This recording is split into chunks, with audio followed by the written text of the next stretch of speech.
With that, the main event of the powerful evening.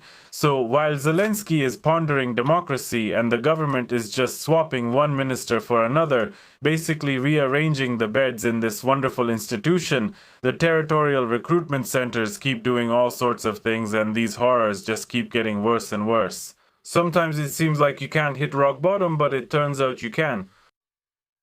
Before we start, please subscribe to the channel and we'll get started. There's a lot that's piled up here. First, the manhunters aren't just grabbing people, they're abusing them. Here we have, for example, a car, a vehicle with a driver and female passengers. A bunch of manhunters, I don't know. There are police officers and these people catchers.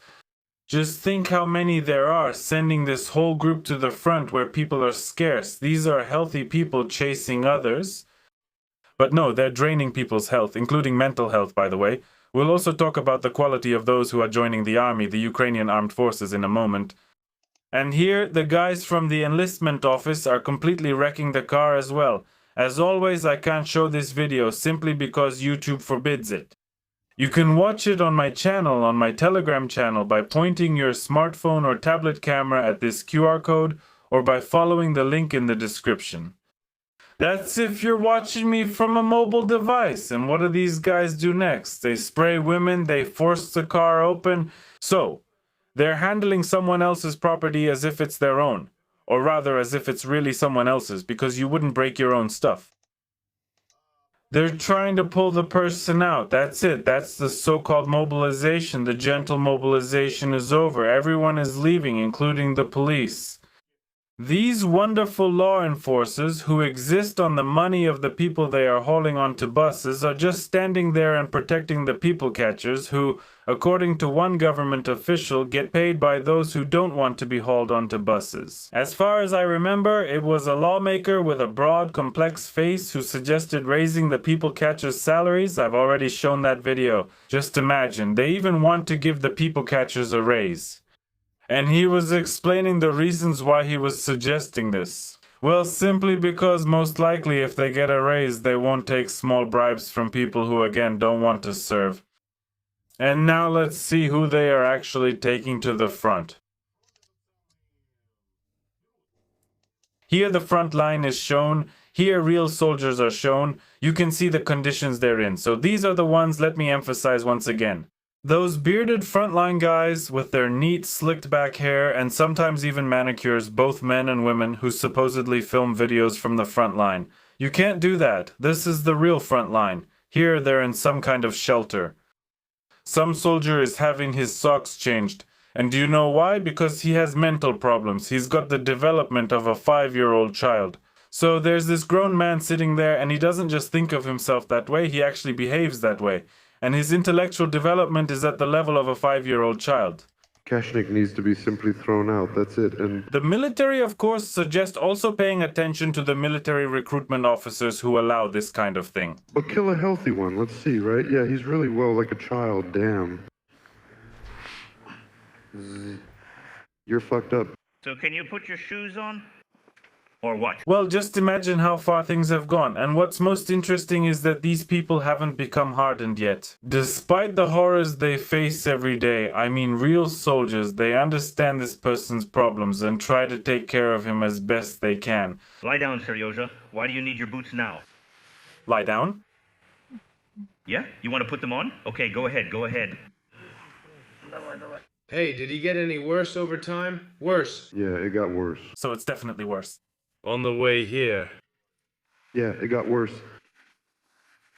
So, a person who can't defend himself ended up in such conditions, and naturally he's absolutely of no use. But some conscription thug and his boss most likely got approval for this, got a monetary reward and much more, so everything is just great. Let's give them a raise. Great idea. So what do we have here? The mighty Zelensky is saying that we have democracy, everything is great in our country, all the goals that could possibly be achieved have been achieved. People like you, we are fighting for freedom and democracy. I even found it funny myself when I said democracy, that we are fighting for freedom and democracy. He's talking about that half-baked Maidan, which was supposedly organized personally there. Not personally, I mean, but that it arose spontaneously. We'll talk about it now as well. But here Zelensky says that there is democracy in the country and there is no slavery. And what else are they saying? Are we going to bomb people? We're not here. We are right to the harsh. Yes, that's right. Let's keep going, and that's great. We're just destroying the country. This is the perfect course toward a bright future, but a bright future for some, not for others? It will be like that, as shown with that 50-year-old person who is not really 5, obviously, and who exists by flashlight in cramped trenches, dugouts, some kind of shelters. Well, but for Zelensky, everything is great, and he's moving in the right direction. It really warms the soul. It's so comforting, really, and the reason, of course, is not the high temperature. The people around have become more equal. You know, he wants them. He does. He wants people, whether you want to leave Ukraine or not, and he just stands there smiling. And you, Simona, it's so funny to him, and he can't even hide his own mockery of all this. He wanted to leave, but it was wrong. But you know, And he can't put two words together because he understands that whatever he says will look very strange. And it really does look very strange, if not scary. we can do this even during the war, act this way, so that even during the war, with all the difficulties and restrictions of war, people can demonstrate their will. Yes, citizens express their will every day, really, and how about you? He instantly grew angry, clearly upset that someone could express their opinion, and frowned immediately. No, but this is simply madness on Zelensky's part. But to make such a statement, either the person has no idea what's going on, which could also be the case. I even read the news today that there are some people. Bohdan Krotovich, he's in charge of that. One of the leaders of Azov who resigned a long time ago. It's normal, just a regular military thing, they can resign, yes. He managed to get an apartment from Akhmetov. And now he's giving advice to citizens. In this case, he was giving advice to his former military colleagues. Like, tell Zelensky what's really happening at the front, but when you were at the front, weren't you talking nonsense too? Well, I respect that, and you're out of your mind. Of course, the fact that the country is flying far away but not forward, just downward, that's something else. But when they went out to some kind of fake Maidan protest, now that's a twist, that's the right thing to do. that's why I understand, I hear, and I even respond. I mean, even to some things I wouldn't want to go into in such detail.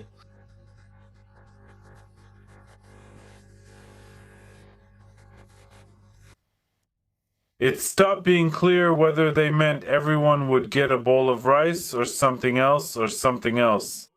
Honestly, I don't understand what's going on, but the powerful leaders Nami, let's measure this speech, this magnificent speech with a power meter, the one that will go down in history powerfully, always powerful, for what? Well, because this is our open conversation, not because there are secrets from our society, but because there are secrets from the Russians. So here it is, what? Basically, Zelensky is talking with the people, but not with the Russians, not because you have all sorts of little secrets there. That's all. And that's it. That's what it comes down to. I'll try to put an ellipsis. I'm completely lost as to what that means. But you can also look at that so-called Maidan, where people came out with those cardboard signs and started singing the Ukrainian anthem with signs for Fedorov, for everything there. Then in some city they said, I don't know how true it is. They forgot to pay for that little piece of Maidan and the signs were folded up. Everyone went home, left right away. But as for everything about it is kind of crooked, slanted, not done right. I mean, and in all the European media, by the way, these Pseudo-Maidans, and in some cases there are only two people. They came out, I showed it yesterday, I don't remember in which city. It's presented as a truly free expression of the citizens' will, and these very citizens are portrayed as free people. And,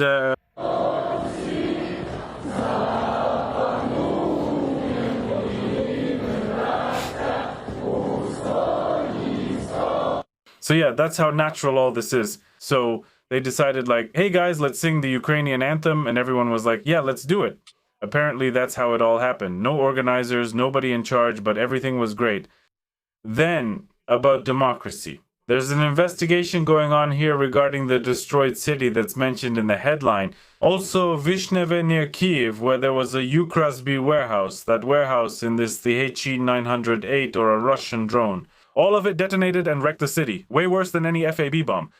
Much more effective than it could have been. The first strike, and I already showed it, but now there is an investigation going on and they are looking for those responsible. This is what it all looked like.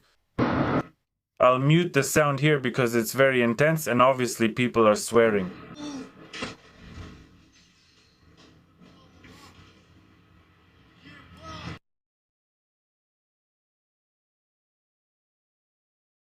And here. Well, that's basically how it all looks. Now let's look at the results. This cherry one, something Mika Dozru served. Ballast. What caused the deaths of people? I brought in the teeth myself. It will ensure the reliability of the shore, not the ammunition, but it's essential to establish the whole picture of the tragedy. Who made the decision to store the ammunition in this warehouse? Who approved it? Who signed the documents? The investigation must identify other officials whose inaction led to the tragic consequences. The ammunition was brought to the warehouse in several batches. The last batch arrived just 2 weeks before the missile strike. The investigation is checking whether the decision to store the ammunition in this warehouse was part of an enemy plan. They are also investigating possible enemy infiltration among officials and if information about the place and timing of ammunition stockpiling was leaked to the enemy for the strike, exactly at the time when their quantity was at its maximum. The investigation will definitely provide answers to all these questions. Yes, of course, the investigation will solve everything. The investigation will determine everything. Rest assured, there will definitely be someone found. Undoubtedly, they'll find some not-so-high-ranking official, and that person will be held responsible for all of this. But they've already found someone. In general, they've even already sent top managers to that very place where no one would want to end up, and the investigation continues. We're told that the court has placed the top managers of Ukrona and Ronproma under arrest. A preventive measure was imposed. They imposed preventive measures, and the court decided on a 60-day detention until September 14th without the right to post bail. Representatives of the defense and the prosecution refused to comment after the hearing. All of this took place behind closed doors. The decision was made at the request of the defense and the prosecution due to the risk of disclosing information that could pose a threat to the state's defense capability. A devastated city poses no threat to the state's defense capability, that's obvious. That's why it needs to be closed.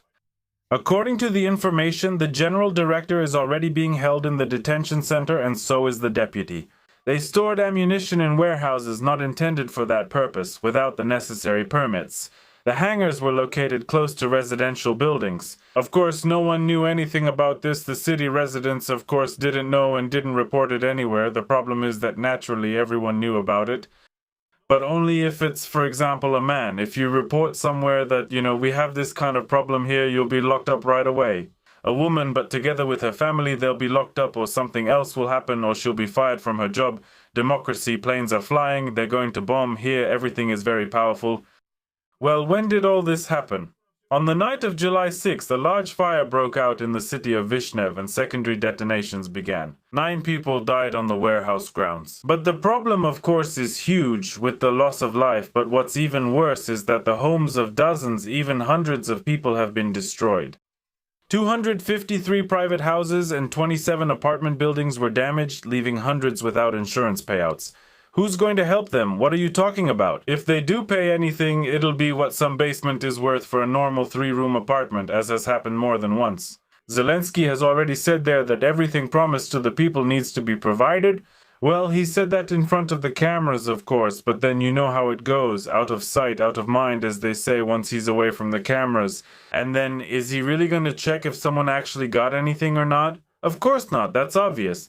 Well, whatever. Now let's see what our oh-so-powerful leaders think about all this. I thought I had already told you everything, but no, there's still more here. There's also a prediction that there could be massive power outages in the winter. They're already warning of outages lasting a few hours, a full day, or even several weeks without heat, electricity, and so on. This was stated by Popenko. The expert has shown him more than once, but this time they suddenly invited some university professor to argue that it was Popenko. The professor, I must say, spoke very carefully and stated that the claim that in the winter of 2026-2027 outages could last for days or weeks cannot be unequivocally confirmed or completely refuted. Well, great, alright, he said. Actually, I have nothing against it, because if he was asked, he shouldn't draw the anger of those in power on himself so he doesn't get fired. That's fine, but that's why he spoke so vaguely. But it's the same thing as asking what are the chances, obviously mathematicians. No need to shout that this isn't real statistics, it's just a childish joke. What's the probability of meeting a dinosaur on the street? Well, it's 50%. Either you meet one or you don't. Obviously, in reality, it's completely different. But that's basically the kind of thing he said in short. But at the same time, he indirectly confirms what Popenko said and says that these are not basic scenarios. Well, in other words, it's not a general scenario for the whole country, but it's possible as a local crisis scenario if several unfavorable factors coincide. So what are these unfavorable factors? Unfavorable factors in winter could be, first of all, low temperatures. In winter, there will definitely be low temperatures. Secondly, there will be shelling and attacks on energy facilities by the Russian Federation. Of course, there will be because it continues non-stop.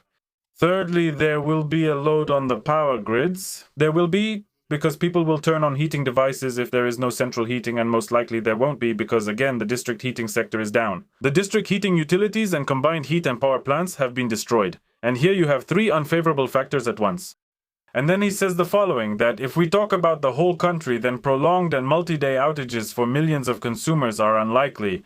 Well, probably there are such cases, but locally prolonged outages are quite possible. Well, look, if we don't talk about millions, we can talk about hundreds of thousands. In some city, for example, there might be no heat or electricity for weeks. Can this happen? Yes, it can. And if Russian strikes are targeted at specific substations, transmission networks, or large thermal power plants, they will undoubtedly be targeted in this way. Individual cities or districts may be left without electricity for several days, and in the case of very severe damage, even longer. This is especially true for areas where there are limited backup power options. Well, it all depends on the scale of the attacks, the effectiveness of Ukrainian air defense, and how quickly utility crews can restore damaged facilities. But again, what has been damaged can be destroyed again even after being restored, so there are no problems with further destruction here, and there never have been. Destroying is not the same as creating. It's much easier, despite the apparent difficulties, of course, and now, of course, the powerful leaders. We've already seen all sorts of red-haired fighters, we've seen young Lenins, but here suddenly... By the way, Fedina, that's Deputy Kinya, who is always restoring some hideouts of some nationalists from the years 44 and 45.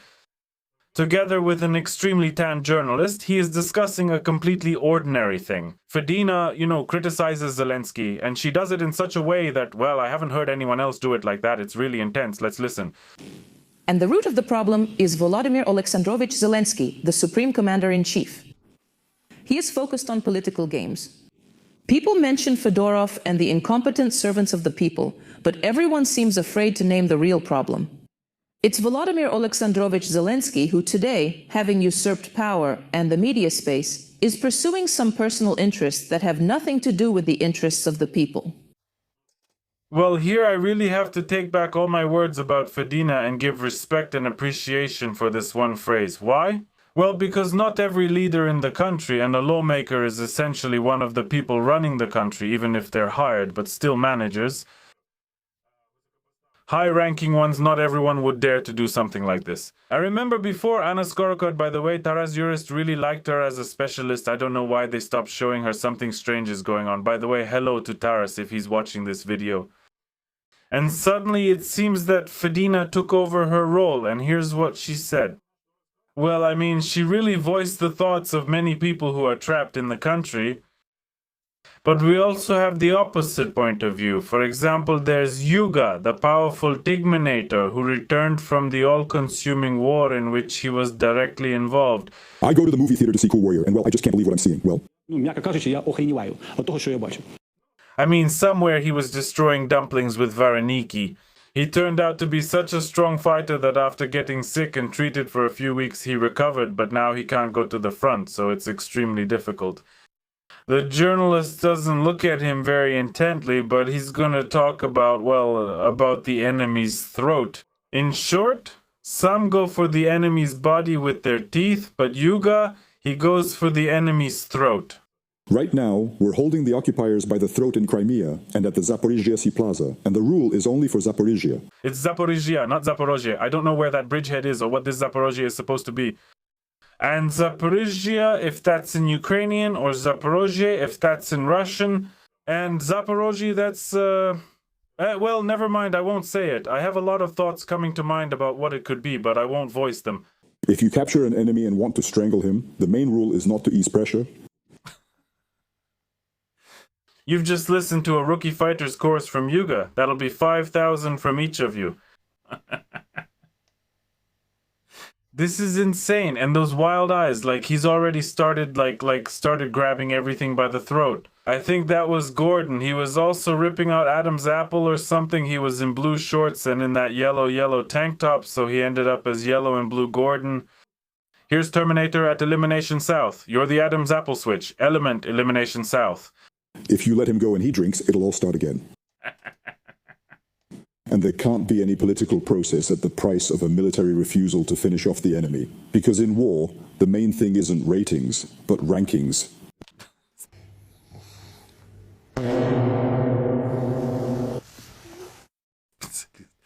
Well, in short, we've completed the young fighters course together. Now we instantly scatter into positions to search for enemies with Adam's apples. Why can't the enemy be without an Adam's apple? I mean, women, IUC refuse and won't go deeper into this topic. Goodbye, everyone.